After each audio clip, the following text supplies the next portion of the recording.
Hi everyone, it's Tuesday, the 15th of October 2019, and the clues on the board, isn't it? The game today and in the thumbnail. And it's a big board, so that's why I'm quite far away from you. So this is quite a fun one, wasn't it? We're going back 55 years today for this board game review. If you enjoy this, please push the old subscribe button down there. I'm not far away. Is my hand big or is it really far away? I'm not too sure. Push your subscribe button if you like these sort of things, and obviously push the bell notifications so you know when these videos are coming out for games and posters and films and etc. So yes, we're looking at a Waddingtons game from 1964. I am ashamed to say, as a child, I never played this. Wasn't even aware of it. I'm sure I would have played it with my friends. Obviously, it's only a two-player game. I suppose you could play teamed if you really wanted, and like anything, you can fiddle about with the rules. Like I always tell everybody, you can always fiddle about the rules anyway of these games.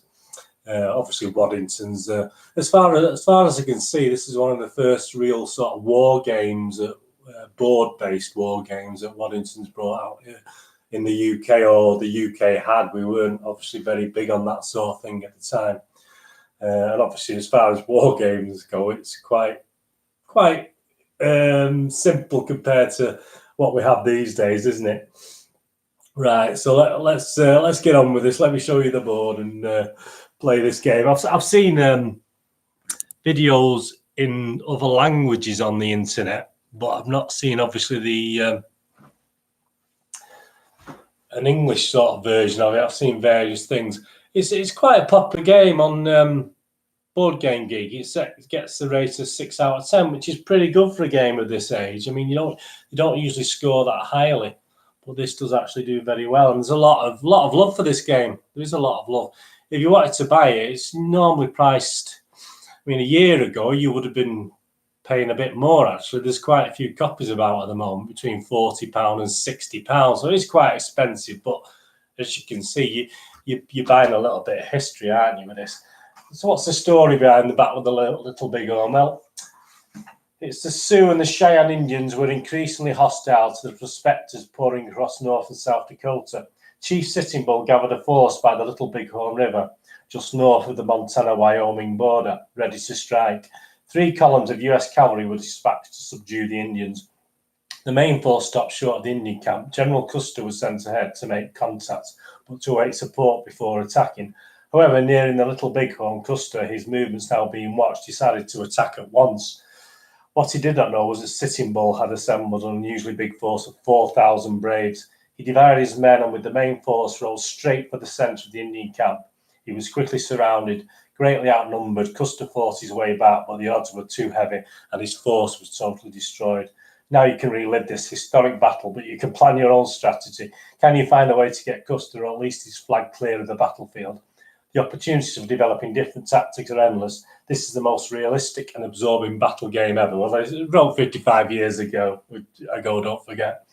In the box, a Little Bighorn battleground map, 3 mounted Indian chiefs. So you got your 3 mounted Indian chiefs. So these are the guys, obviously with the little hats on with guns. There's 3 of those.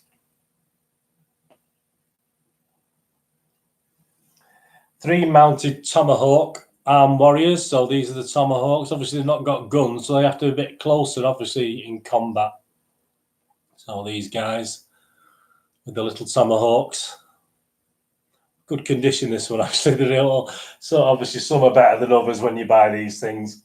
6 Indians armed with rifles. So obviously up this end of the board, obviously you got the old cavalry in the middle. You got the mounted Indians up there, and you've got the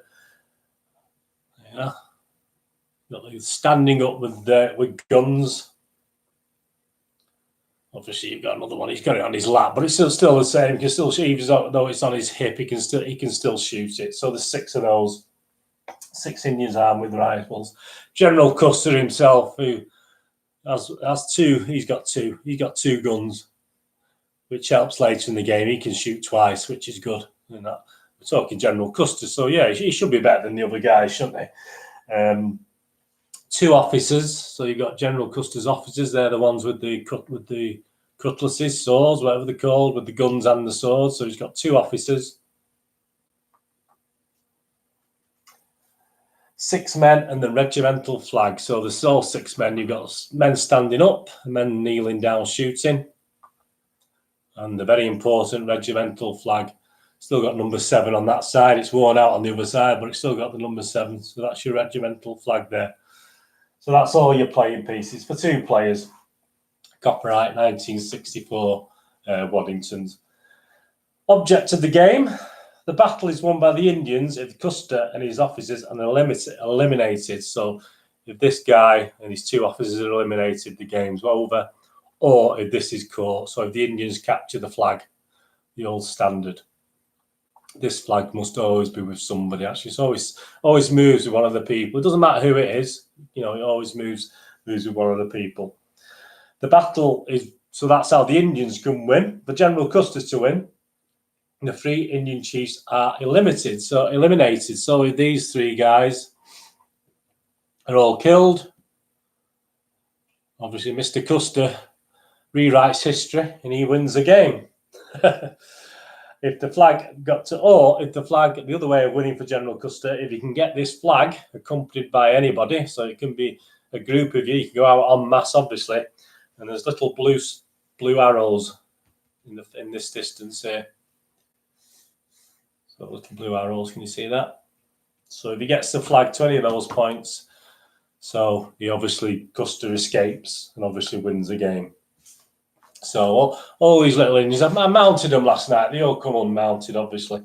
The battlefield is described, is all put into squares. It's all divided into squares. Some squares are odd shaped, obviously, but they all count as one square. There's some with trees, obviously there. Some with boulders. Some with what they call in battlements, but it's obviously bits. Battlements, I always imagine something to do with a castle, but obviously it's all bits and pieces put together to offer protection.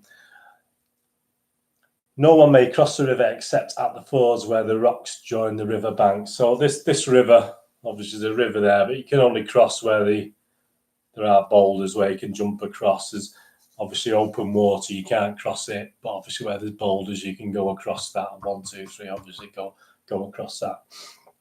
So the start of the game, taking up the battle positions.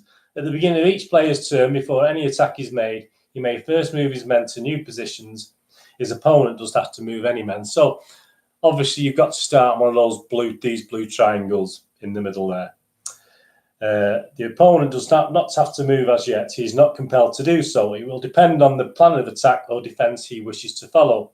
The men can be moved according to the following rules. Men on foot can be moved 1 square only. So these guys, obviously the poor cavalry, are only ever going to move 1 square. Horsemen can be moved 1, 2, 3 squares. So these guys can they can move 3 squares. So you don't need your dice for that. That is entirely up to you to decide what you want to do. Each square may be occupied by up to 3 men. So on each square, you can have 3 men in each square.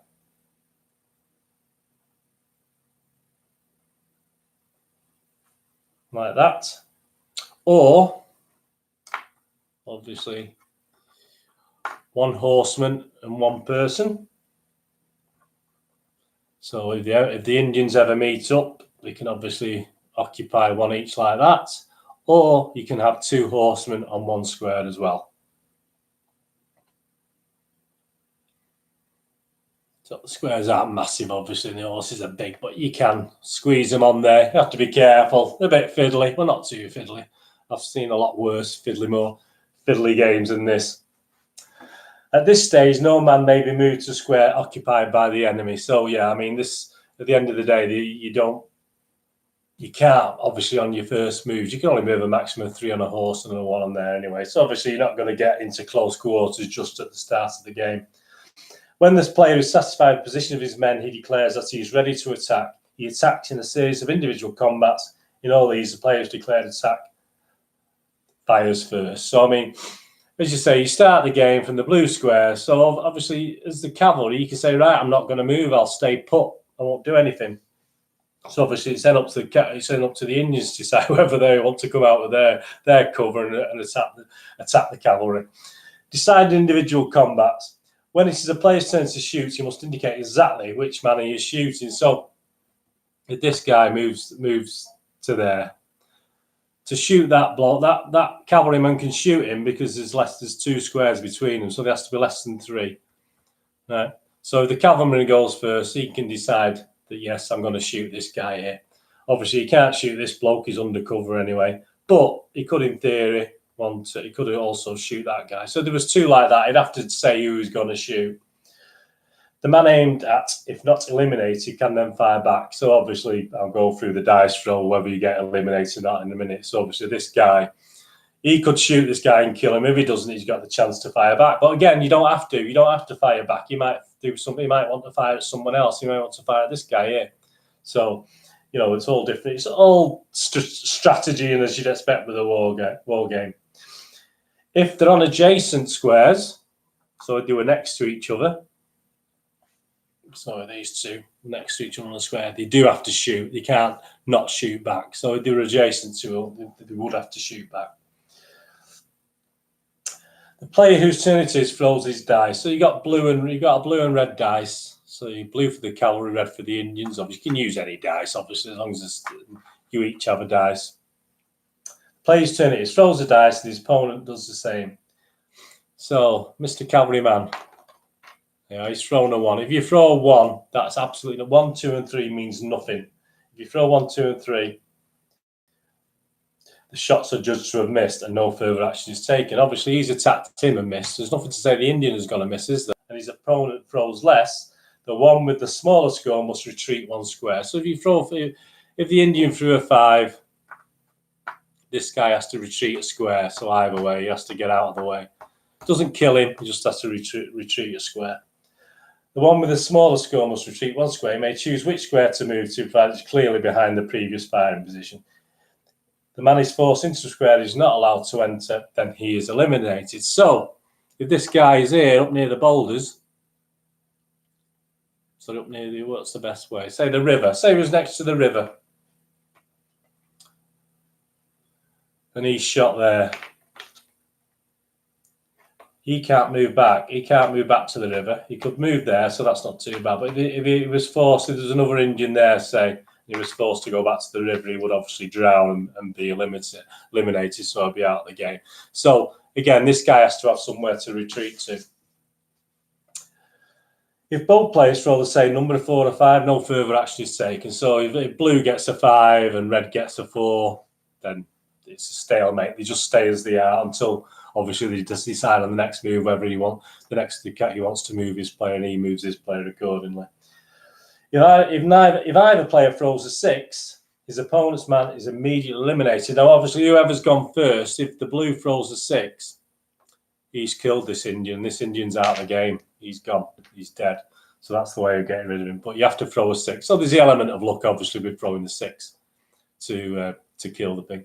So this Indian doesn't even get a chance to throw a 6. So if he, what I mean? So he can't even throw. Once that 6 is done, in the same way, if he threw a 2 and the Indian threw a 6, obviously the cavalry. So whoever's going first is the guy who's obviously going to have the priority of the score.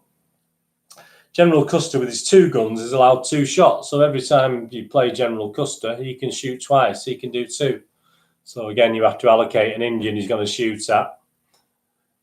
But he can actually, in the same turn, and this is, the same turn, he can actually shoot either of those Indians. So it's not too bad to be Custer, is it? So he doesn't have to shoot at the same guy. He can shoot twice at the same guy and have 2 throws of the dice and hopefully get a 6 and eliminate one. Or he can do one or the other. But again, he has to nominate who he's shooting at. All other men with guns may only fire once in a player's turn. Several men may fire one after another at the same opponent, but he, unless it's a General Custer, can only complete one. So yeah, all these guys can shoot at the same Indian or the same enemy. And obviously the whole thing, once you've gone through all your moves, once you've made your moves, obviously that's the end of that round, and then you reshift your men again to play another round. So it's all move your men, then roll your dice and do the various combats.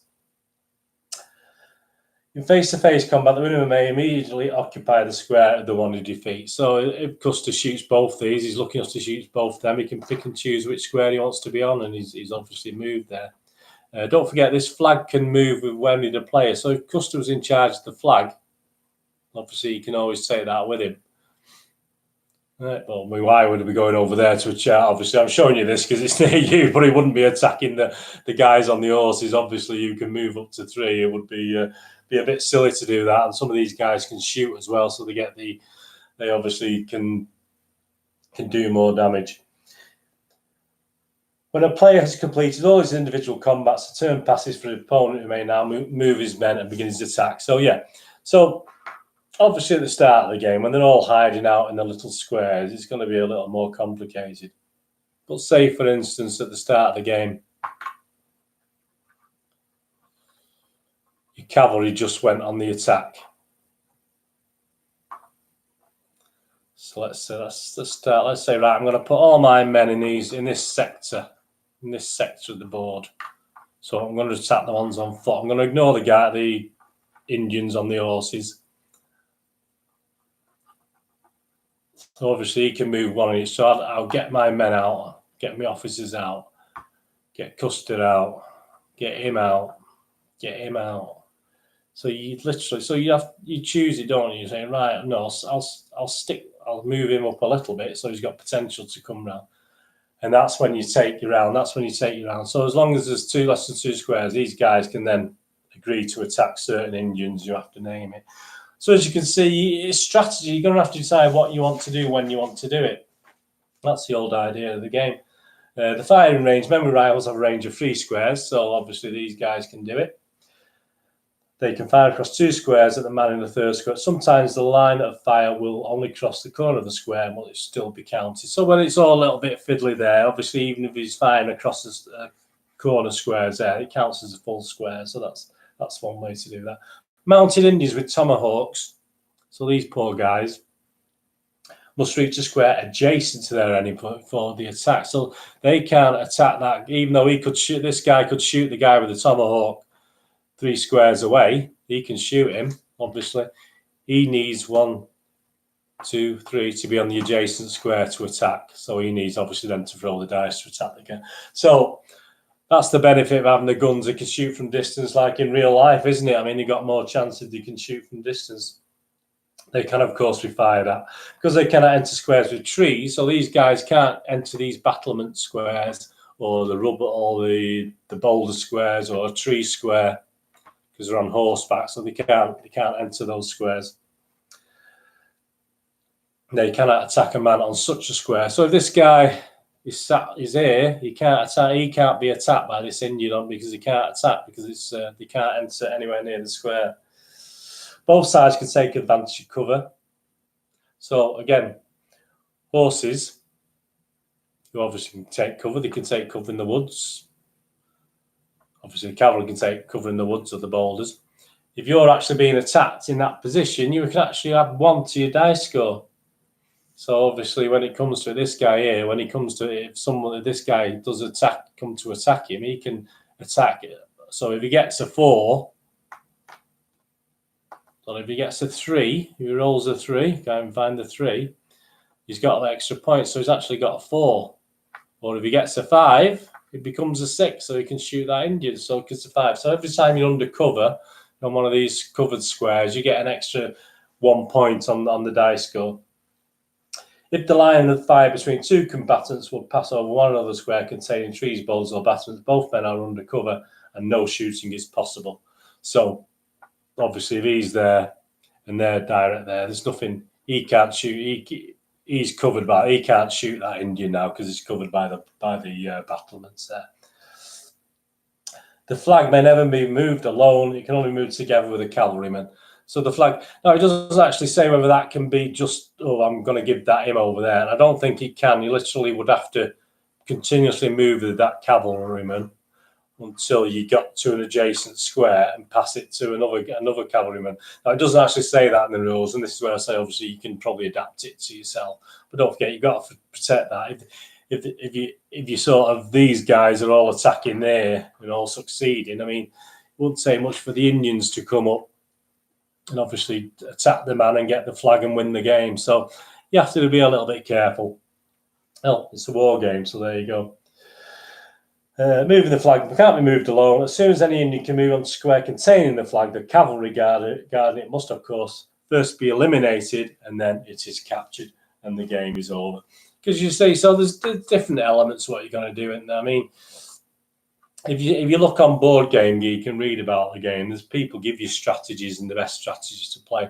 A lot of people think the cavalry are always going to get beat, but this isn't always so.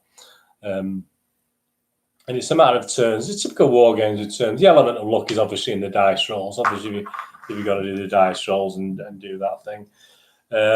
Would your strategy be to try and get the flags to the blue arrows there? Would your strategy be to try and kill the 3 Indian chiefs? I mean, you're not going to win. In other words, if you, as a cavalry, if you sack this way, you're obviously aiming to get there. But you may, it might be a tactic. You might do that and then go back and do it the other way. But as I say, games can last about half an hour. And it's a very simple thing. And again, as you play it with your friends or play it with your family, etc., you can adapt the rules. I mean, the starting places are all obviously these Indians have to start on the red squares with the horse's head. The cavalry always has to start on these blue squares in the middle, and the Indians always have to start on these red triangles. Again, the Indians could stay put. You say you don't have to move. This is the thing, any war game, you have an option of moving. For instance, if you start the game and none of you move, say, right, I'm not going to move, but because there's only 2 spaces there between that and that, I'm going to attack these guys. So you can stay where you are, see if you can get rid of any of the Indians, sort of reduce their amount of players. If you can get rid of 2 or 3 of these, it's well worth getting your guy with the flag out and start protecting him with your other guys, and obviously try and make it to one of the blue arrows. So, like in any battle, there's a certain amount of luck. You need the luck of throwing a 6, or if you're undercover, throwing a 5, which becomes a 6, obviously, to actually eliminate whoever you're aiming at. So I like that. I mean, it's a good simple game, isn't it? It's 64, so you're not going to get any complicated. It's a lot more complicated war games now, obviously, than there was back in the 60s. But this is a nice one. As I say, it's got a lot of love on the internet, on Board Game Geek. A lot of people love it. And there's all the different ways of winning it. I like that. I mean, it's a great board. I mean, apparently there's some versions where the board isn't quite as good. It's a bit of a flimsier board, and some of the characters break quite easy. But these are quite solid. They're great. They're really, really solid. But as you can see, for 2 players, it's a bit of fun. I mean, some people say they play it dozens of times. I mean, I think the strategy involved. I mean, it is quite clever in how they do it. It is simple. There's only so many players to move, isn't it? You're not dealing with massive armies, obviously. You can say that you can tweak it again. You can say that the guy kneeling down is less a target than the guy stood up. So this guy, when you throw the dice, perhaps this guy add 1 to whatever your dice throw is. Again, so fiddle about with it, which is what we do. We always fiddle about with these games, don't we? I mean, my dad, obviously, he would have always played the Indians. My dad was very much into, you shouldn't. I used to obviously stick up for the Cowboys. My dad used to say, oh, no. Stick up for the Indians. It's their land. He's quite ahead of his time, my father. So if we'd ever played this, I don't remember playing many games with my father, to be honest, as a child. We did do a lot together, as in he was very good at making train paper mache things for train sets and stuff like that. But I don't think we played too many board games together. I usually played with my friends, obviously. So that's a great little game. As I say, between about you can buy it between £40 and £60. There's quite a lot available on the internet from the various sites. Again, if you're lucky, you might find it at a charity shop. But that's great. I mean, that's a nice little game. It's a nice presentation. Big box. Not a bad condition, this one.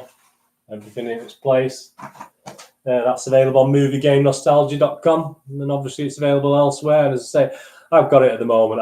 Obviously, my price always reflects what I paid for it. And I did buy this a few months ago. So as I said, there are some cheaper versions out there, but with this one, you're getting a good quality. And there's a lot. Be careful when you're buying off the internet that they are complete. And you can buy spares for it as well. I've noticed that when I've had a quick look on the internet. You can just buy spares for it.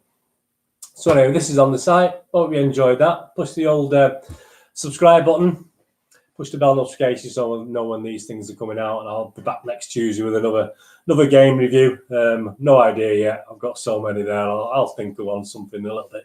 Don't want to get all the same, do we? So I'll get something a little bit different, perhaps a more modern one next week, a more modern board game.